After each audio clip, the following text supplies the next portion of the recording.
kasancewa da ku a cikin wani sabon shiri mai suna jaridar Hausa Fim, inda muke kawo muku labaran abubuwan da suke faruwa a cikin masana'antar fim ɗin Hausa. To ku biyo mu a cikin wannan shiri inda muka leka cikin fim ɗin daɗin kowa da za mu kawo muku abin da yake faruwa a cikin ku biyo mu a cikin wannan shiri don ganin irin abubuwan da suke faruwa.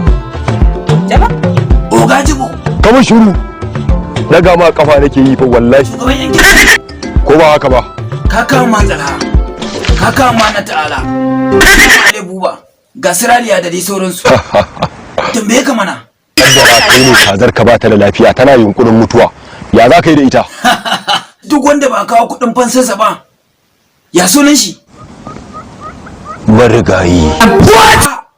To kai ma na ta'ala kana jin abin da Ogaji bai ce kamar rangwame na san kana da tausayi kuma za ka mun ahuwa.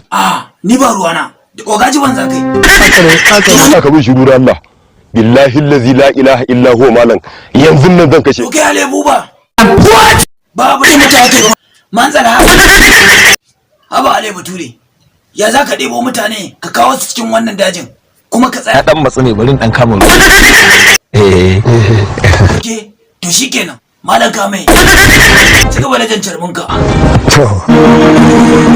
yan sanda sai ku shirya dan ɗan kidnapping kun shirya?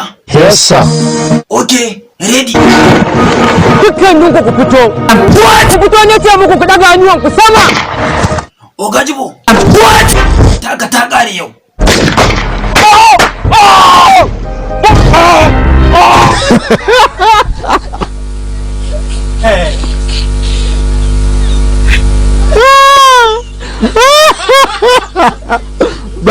But I'm not full pass it a while because I want full pass everybody here. Ku rattaba mana subscribe sannan ku danna kararrawa. Haka zalika ku san bada mana like, ku saburbudo mana sharhi sannan ku yada wannan dauka. Kai kenan.